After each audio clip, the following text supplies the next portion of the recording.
Buenas noches, mi nombre es Stephanie Gómez y a continuación voy a exponer el documento 30 años de la economía de la educación, escrito por Jean-Claude Ishard. Los estudios de economía en la educación surgen a partir de la década de los 50. Durante la década de los 60 aparecen dos teóricos, Theodore Schultz y Gary Becker, quienes proponen la teoría pura del capital humano. Sus postulados se cimientan sobre la filosofía económica de Adam Smith, quien argumenta que el proceso formativo es una combinación entre trabajo y el tiempo invertido. Este trabajo y este tiempo invertido deben generar algún tipo de rendimiento o ganancia para aquel que se está educando. Theodore Schultz y Gary Becker sostienen que la profesionalización del conocimiento resulta necesaria para la cualificación del saber. La educación está vista como una inversión. En este sentido, aparecen otras teorías que de alguna manera pretenden sustentar los postulados principales de la teoría pura del capital humano. Tenemos en este momento la teoría del reparto de ingreso.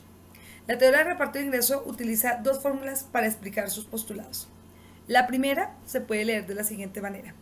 El rendimiento es el resultado de las condiciones naturales del ser humano, más el proceso formativo que éste adquiere y las características productivas que este proceso formativo le otorga.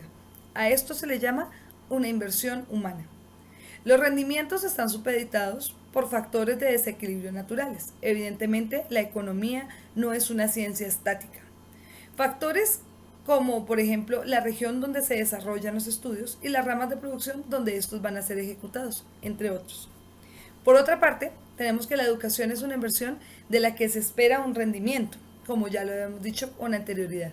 Por lo tanto, el costo de la inversión es el resultado de la sumatoria del tiempo que se invierte durante un periodo específico y las retribuciones anticipadas que espera el educando, más las retribuciones que en este momento se le están generando sin esa inversión inicial en el proceso educativo.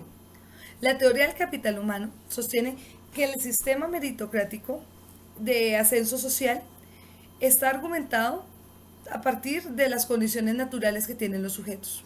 Por lo tanto, afirma que son aquellos, los más dotados, los que tienen mejores posibilidades de culminar procesos de estudio o de realizar procesos de estudio más complejos que los demás. Sin embargo, la teoría del capital humano tiene determinadas debilidades. Por una parte, el poder explicativo que tienen para sostener este tipo de teorías es muy corto. No tienen en cuenta todos los factores externos que influyen dentro del proceso formativo.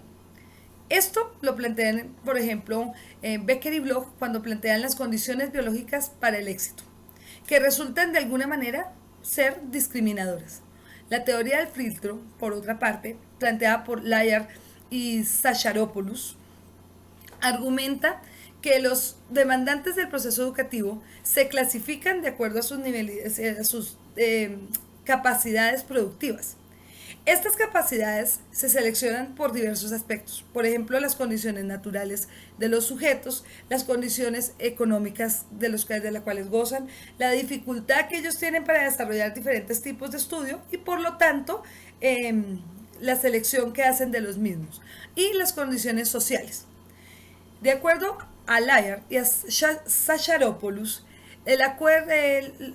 se plantean una serie de tests con las cuales se pretende clasificar a los demandantes del proceso educativo.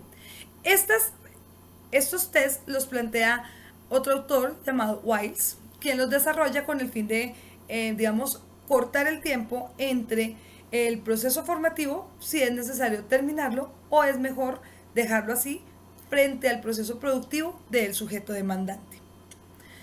Por otra parte, tenemos la teoría de las actitudes, planteada por autores como Sauls y Gintis, quienes aseguran que la escuela está al servicio del sistema productivo, en este caso del sistema económico que impere en el momento, quienes son los que determinan si la mano de obra que necesitan es especializada o no es especializada, si las vacantes que están sujetas se determinan por las condiciones naturales del sujeto o por las condiciones adquiridas durante procesos formativos.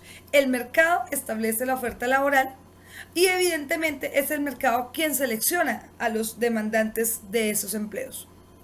Por otro lado, Thoreau contradice la teoría pura del capital humano, asegurando que la productividad no solo depende de las condiciones naturales del sujeto, sino evidentemente de las condiciones laborales, que son en este caso determinantes a la hora de establecer las capacidades laborales de una persona en determinado trabajo. Finalmente tenemos la teoría de la segmentación del trabajo. Esta teoría se fundamenta en una pirámide jerarquizada, que no siempre tiene en la parte principal, en la parte de arriba de la pirámide, a los más dotados, sino que, digamos, la organiza por las condiciones naturales, por las condiciones de contexto social y cultural de la persona, para que de esta manera el trabajo se reparta de manera piramidal, quedando en la parte inferior pues aquellos que no están cualificados y en la parte superior aquellos que sí, pero no siempre ganándose, digamos, obteniendo una retribución financiera como lo que se espera, argumenta un autor llamado Cain. Finalmente, y para concluir este análisis, actualmente la discusión de la economía de la educación está centrada en la asignación óptima de recursos y la optimización de los servicios que se prestan a nivel educativo. Evidentemente, la educación pública, por ejemplo, cada año se le recortan más los recursos y este recorte de recursos perjudica evidentemente todos sus procesos formativos. Sin embargo, tienen que atender una demanda cada vez más grande de educandos que pretenden profesionalizarse.